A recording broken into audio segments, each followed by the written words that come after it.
ജിത്തു ജോസഫിന്റെ same കിളിവർത്തി last ഒരു നമ്മുടെ പെർഫോമൻസ് ഒരു ആവറേജ് പറയത്തക്കതില്ല. ഓക്കെയാണ്, നമ്മൾ കുറെ കണ്ടത് തന്നെ, കുറച്ച് വ്യത്യസ്തമായിട്ട് എടുത്തിട്ടുണ്ട്.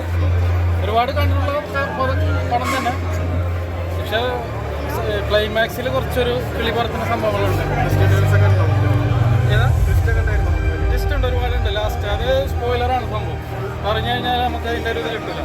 പക്ഷേ ഇടയിൽ കുറച്ച് വലിച്ചിലുണ്ട്. ഫസ്റ്റ് ഹാഫ് കുറച്ച് വലിച്ചിലുണ്ട്, സെക്കൻഡ് ഹാഫ് ഓക്കെ. പിന്നെ ലാസ്റ്റ് കുറച്ച് പടം എത്തിക്കളയുന്നു. നമ്മുടെ ദൃശ്യന്തരിക്ക് റെഡി ആയിരുന്നു. ജിത്തു ജോസഫിന്റെ ഒരു പടത്തിന് പൊസിഷൻ എല്ലാം ലഭിക്കുന്നുണ്ട് പടത്തിൽ. ഓക്കെ. പിന്നെ ജിത്തു ജോസഫ് ദൃശ്യമൊക്കെ പോലെ തന്നെ അടിപൊളിയാക്കി ക്ലൈമാക്സ് തീർത്തിട്ടുണ്ട് കേട്ടോ, കുഴപ്പമില്ല. തീർച്ചയായിട്ടാണ് പടം പോകണം, പക്ഷെ റിയലിലെ പല ഡയലോഗ്സും ശരിയാണ്. ഇമോഷൻസ് ഒക്കെ കണക്ട് ആയത് ഇല്ല. പറഞ്ഞ പോലെ ഈ ടെസ്റ്റോടുകൂടി ഇങ്ങനെ പോയിട്ട് ഇങ്ങനെ കഥയാണ് മെയിൻ. സ്ക്രിപ്റ്റിന്റെ പ്രശ്നമാണോ? സ്ക്രിപ്റ്റ് ഭയങ്കര വീക്കാണ്. ട്വിസ്റ്റ് ഒക്കെ എങ്ങനെയുണ്ട്? ഓരോ ട്വിസ്റ്റ് വല്ലാത്തൊരു ട്വിസ്റ്റ്. നമുക്ക് പ്രെഡിക്റ്റ് ചെയ്യാൻ പറ്റുന്ന സ്റ്റോറിയാണ്, പ്രെഡിക്റ്റബിൾ ആയിട്ടാണ് പോകുന്നത്.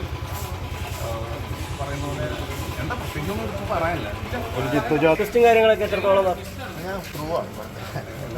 അതെങ്ങനെ ട്വിസ്റ്റ് അല്ലെങ്കിൽ ആ ഒരു ഇമോഷൻസ് ഫുള്ള് വർക്ക് ആക്കിച്ചിട്ടുണ്ട്? അതുകൊണ്ട് പ്രേക്ഷകരൊപ്പം കണ്ടു കഴിഞ്ഞിട്ട് ഒരു അല്ല, ഞാൻ ഒത്തിരി പ്രാവശ്യം കണ്ടപ്പോൾ എനിക്ക് ജഡ്ജ്മെന്റ് കിട്ടില്ല, ബാക്കിയുള്ളവരാണ് കണ്ടത്.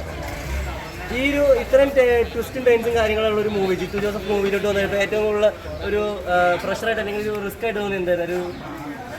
എൻ്റെ ജോലി മാക്സിമം ലിഫ്റ്റ് ചെയ്യുക എന്നുള്ളത് തന്നെയാണോ, അത് മാക്സിമം ചെയ്തു എല്ലാ പടത്തിലുള്ള പോലെ തന്നെ പ്രശ്നം. ഓക്കെ. സിനിമ നല്ലതായിരുന്നു, ക്ലൈമാക്സ് ഭയങ്കര അൺഎക്സ്പെക്റ്റഡ് ആയിരുന്നു.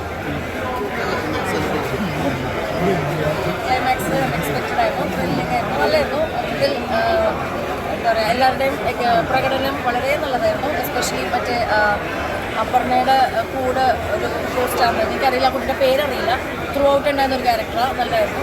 പിന്നെ ആസിഫ് അലി നമ്മളൊട്ടും പ്രതീക്ഷിക്കാത്തൊരു ക്ലൈമാക്സ് ആയിരുന്നു, അത് വളരെ നല്ലതായിരുന്നു. പിന്നെ അവരുടെ പെർഫോമൻസിനെ പറ്റിയൊന്നും പറയാൻ ആളല്ല, അവരെ പറ്റിയുള്ള അപർണയും ആസിഫ് അലിയൊക്കെ എപ്പോഴും അത്രയും നല്ല പെർഫോമൻസ് ചെയ്യണ ആർട്ടിസ്റ്റുകളല്ലേ.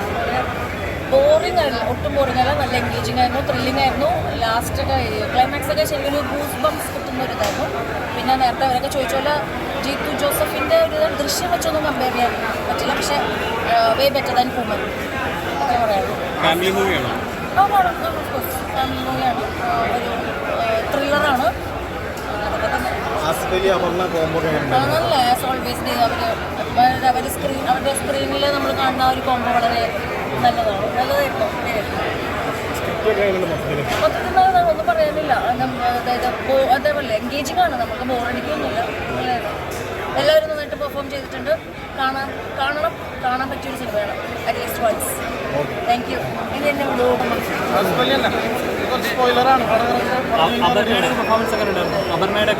അപർണ അടിപൊളി പെർഫോമൻസ്. നമ്മുടെ ലോകയ്ക്ക് ശേഷം നല്ലൊരു ഫീമെയിൽ ആക്ട്രസ് ചെയ്യാൻ പറ്റിയൊരു നല്ലൊരു റോളാണ്. ടിക്കറ്റ് എടുക്കുന്നത് വർത്താണ്. ഏതാ ടിക്കറ്റ് എടുക്കുന്നത് വർത്താണ്, വർത്ത് 100% വർത്ത്. ഒരു ആസിഫിൻ്റെ ഒരു 50 crore അടുത്ത ലോഡിങ് ആണ് ഉറപ്പായിട്ട്. നല്ല പടം, ഫാമിലി ഓഡിയൻസിനൊക്കെ വർക്കാവുന്ന പടമാണ്. ഫാമിലി ഓഡിയൻസ് ഓക്കെ, ത്രില്ലർ പടം ഇഷ്ടപ്പെടുന്നവർക്ക് ഓക്കെയാണ് പടം. ത്രില്ലിംഗ് ആണ്. ഫസ്റ്റ് കുറച്ചൊരു ലാഗ് ഉണ്ട് ഫസ്റ്റ് ഹാഫ്, പിന്നെ സെക്കൻഡ് ഹാഫിൽ നിന്ന് പടം പോകണം, വേറെ ലെവലിൽ പോകണം.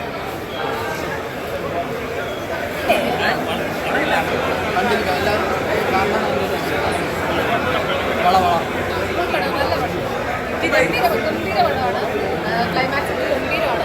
വിരാജ് എന്നുള്ളൊരു നെയിം പോലെ തന്നെ അത്രയും അടിപൊളിയാണ്. ഒരുപാട് സസ്പെൻസ് ആയിട്ടില്ല, പടം ഫുള്ള് ട്വിസ്റ്റാണോ?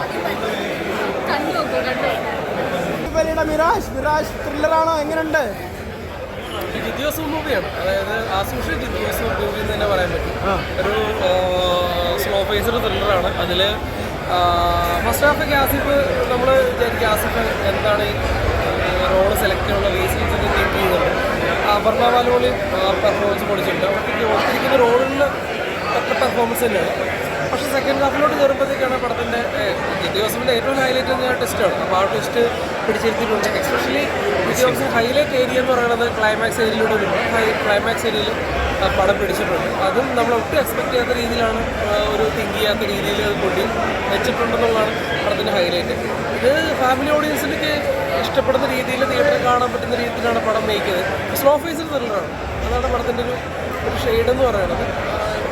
കൊടുത്തിരിക്കുന്ന റോളുകൾ എല്ലാവർക്കും ഇമ്പോർട്ടൻസ് ഉണ്ട്. അത് ഒരു ക്ലൈമാക്സ് ഏരിയയിലൂടെ വരുമ്പോഴേക്കാണ് അതിൻ്റെ ഒരു വേ ഓഫ് സ്റ്റൈൽ. ഇതിന് മുൻപ് ജിത്തു ജോസഫ് ആസിഫ് അലി കോമ്പിനേഷൻ വന്നത് കൂമനാണ്. അപ്പോൾ കൂമനായിട്ട് കമ്പയർ ചെയ്യുമ്പോൾ എങ്ങനെയുണ്ട് മിറാജ്?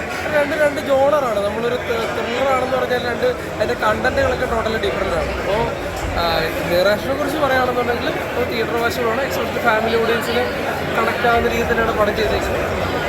എടുത്തു പറയേണ്ടത് അതിൻ്റെ ഒരു എൻഡിങ് സ്റ്റേജിലോട്ട് വരുമ്പോഴത്തേക്ക് ജിത്തു ജോസഫിൻ്റെ വേ ഓഫ് സ്റ്റൈൽ പടത്തിൽ കൊണ്ടുവരാൻ ശ്രമിച്ചിട്ടുണ്ട്. ആ സക്സസ് ആയിട്ടുമുണ്ട്. ഓക്കെ.